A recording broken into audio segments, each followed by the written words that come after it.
So here to respond, Republican Congressman John Ratcliffe of Texas. He also sits on the House Judiciary and Intelligence Committee. So your colleague, you just heard your colleague. What's your reaction to what he had to say there?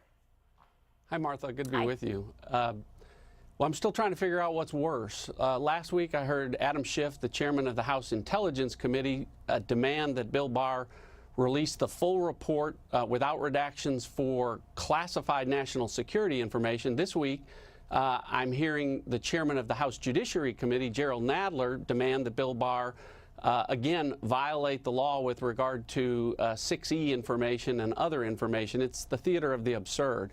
Bill Barr isn't going to comply with the Democrats' deadline because he can't comply with it, because he'd have to violate the law. He'd have to commit crimes to do that. What he is complying with is the law as it's written.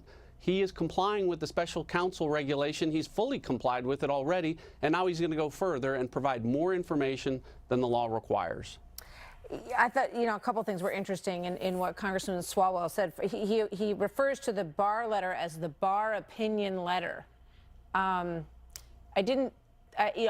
was not my takeaway when I read it. It didn't seem like there was a lot of opinion in there. It seemed as if he was summarizing the principal conclusions.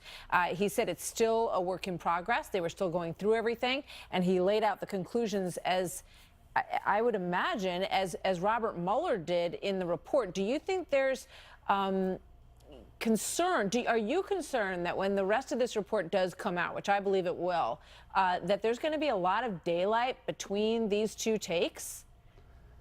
I'm not concerned about that at all, because Bill Barr is not going to bet his 40-year legal career on misinforming the public.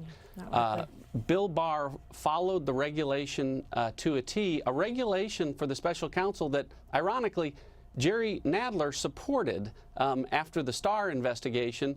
Jerry Nadler was one of the ones that wanted the independent counsel statute to expire and to be replaced with this special counsel regulation, which, again, Bill Barr has complied with completely and now intends to do more. So do you want the report as much as possible to come out? Or do you support that? Do you want everyone to see what they paid for? Well, that's a false argument about what they paid for. The American people pay for every bit of classified information that we have in this country.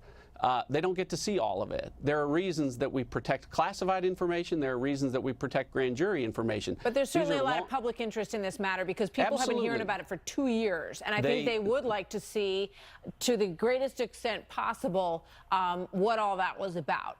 And I would too. To that point, that's what Bill Barr promised. And as you pointed out, Martha, that's what he's doing. He's providing everything as quickly as possible, with the only redactions, the things that the law says he cannot provide to the American people.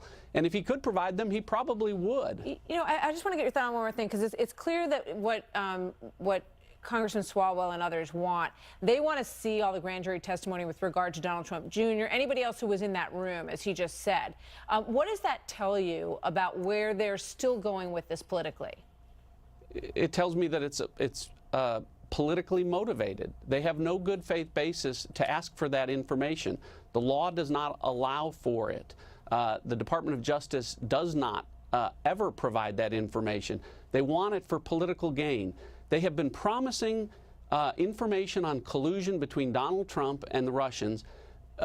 Bob Mueller's conclusions, as summarized by Bill Barr, reflect that that didn't take place. That should be the end of these investigations. To the extent they want to continue them, they're underscoring, Martha, that they're simply politically motivated, that they are trying to get information that they think will be helpful to prevent Donald Trump from being reelected in 2020. That's what this is about.